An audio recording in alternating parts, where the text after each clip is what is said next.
La vie de paillettes et de bling-bling a toujours un prix. Découvrons ensemble les détails de ce décès mystique qui a horrifié tout un pays nommé le Kenya, de par les détails horribles de cette affaire. Allons-y vers le récit des faits.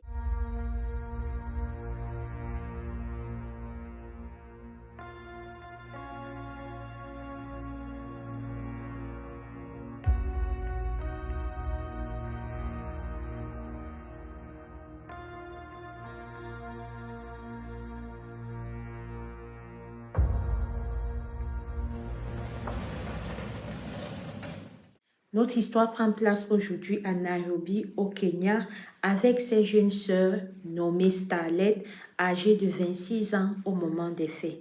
Starlet est une influenceuse kenyane qui exhibe sur ses réseaux sociaux sa vie de réussite, qui exhibe sur ses réseaux sociaux sa vie de paillettes.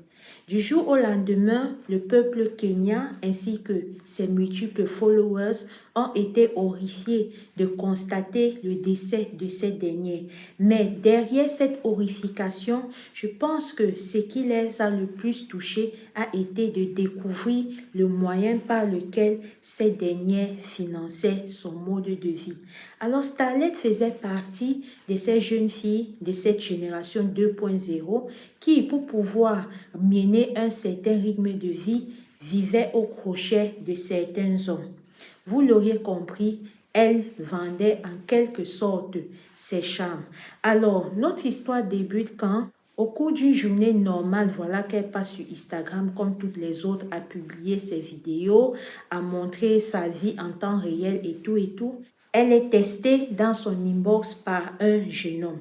Ce jeune homme-là lui fait comprendre à quel point il la trouve belle, lui fait comprendre à quel point il est intéressé par sa personne, lui fait comprendre qu'il aimerait bien avoir un rendez-vous avec elle si c'est possible. Starlet, elle n'a pas hésité, voilà. Alors je suppose que comme nous toutes d'ailleurs, tous ceux qui ont les réseaux sociaux, quand un inconnu t'approche, tu vas essayer de savoir qui c'est, tu vas essayer d'entrer un peu dans son profil pour voir à quoi est-ce qu'il ressemble, histoire de savoir à qui est-ce que tu as affaire.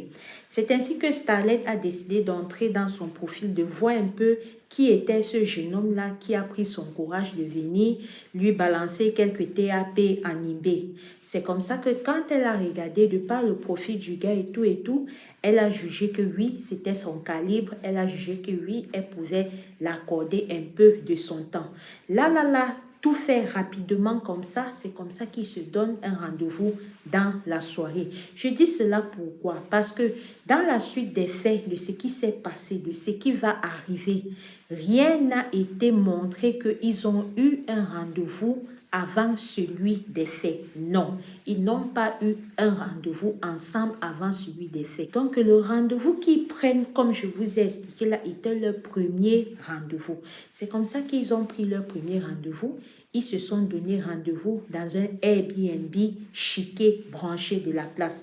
Tel que vous pouvez voir sur les caméras de surveillance, on voit bien Starlet et le jeune homme aller ensemble dans le Airbnb. Je vous rappelle que c'était leur première fois de se voir. Je pense que vous avez déjà une petite idée de ce qui partait se passer là-bas. Je ne vous embrouille pas, allons-y.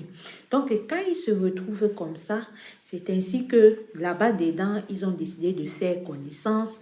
Là-bas dedans, ils ont décidé, voilà, de poser leur base et tout, et tout. Nous ne sommes pas des enfants. Je pense que jusqu'ici, vous avez compris. Alors, grande fut la surprise des travailleurs de ce Airbnb-là, notamment les gardiens chargés à la sécurité, de constater que le lendemain, le jeune homme ressort tout seul. Il n'est plus avec la jeune demoiselle avec qui il est entré. Ils partent, ils vérifient les caméras de surveillance, ils checkent encore et encore, ils s'en rendent compte bel et bien que le jeune homme est sorti toute seule et que depuis la veille que cette jeune fille est entrée, elle n'est plus ressortie. C'est ainsi qu'ils décident de se précipiter dans la chambre, histoire de savoir, parce qu'entre-temps même, le Airbnb n'avait pas été payé. Donc, l'heure qui avait été convenue pour qu'il puisse sortir de là était déjà arrivée. Il fallait bien régler les factures ou alors peut-être prolonger sa durée durée. C'est ainsi que le gardien ainsi que les employés de nettoyage de ce Airbnb-là et quelques responsables décident d'aller toquer à la porte. Ils toquent quand ils partent pour toquer, la porte est à moitié entre-ouverte. C'est comme ça qu'ils entrent. Grande fut leur surprise de constater la jeune dame est au sol, elle gît de tout son liquide rouge que vous connaissez là.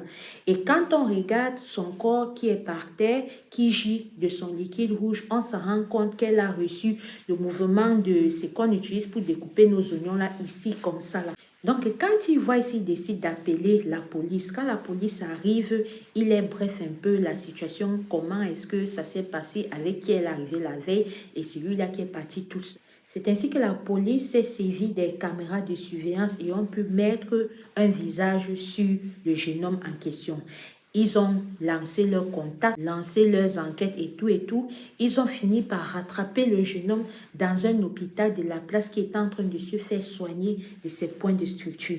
Alors, qu'est-ce qui s'est passé? Après plusieurs enquêtes, voilà, parce que ce n'est pas sur un coup que le jeune homme les a expliqué ce qui se passait entre eux, vu que à la première interrogation, il a juste dit que Starlet était sa petite amie et que quand ils se sont retrouvés dans ce Airbnb-là, il a pris son téléphone, il s'est mis à fouiller son téléphone et il a constaté à l'intérieur de ce dernier que elle le trompait, ce qui est totalement faux. Bref, pour l'instant, les enquêteurs ne le savent pas encore. Ils ont pris sa déposition. Les investigations se sont poursuivies, voilà.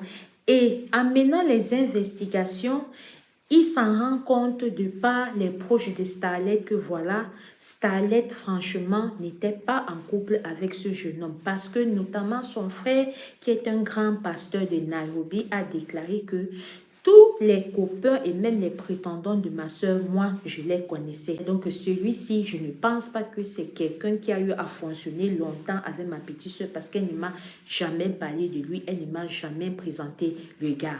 À la suite des investigations, grande fut la surprise quand les enquêteurs voient la porte de leur bureau s'ouvrir entre une jeune dame qui vient témoigner en faveur de Starlet. Elle indique aux enquêteurs que le jeune homme en question, plusieurs mois auparavant, avait tenté de la rupe. C'est comme ça qu'elle montre les marques. Et quand on écoute le mode d'opération, de comment est-ce que ça s'est passé avec cette fille-là, on voit que c'est le même mode qui s'est passé avec la sœur qui est décédée. De par les marques et tout. Donc, il s'arrangeait toujours à faire le mouvement aux filles là, ici, là, comme ça, là, pour finir avec elle. Après ce témoignage de cette jeune fille-là, c'est ainsi que les enquêteurs ont poursuivi, ils ont poussé encore leurs investigations et ils se sont rendus compte que effectivement, ce gars-là, il n'était pas en couple avec elle. C'était un coup d'un soir, voilà, qui a mal tourné. On suppose que dans la chambre-là, ils ne se sont pas mis d'accord ou alors elle s'est rendu compte que c'était quelqu'un qui n'était pas clair et tout. J'ai dit on suppose parce que elle n'est plus là pour nous raconter les faits. Et lui, ce qu'il nous dit clairement, il ne nous dit pas la vérité.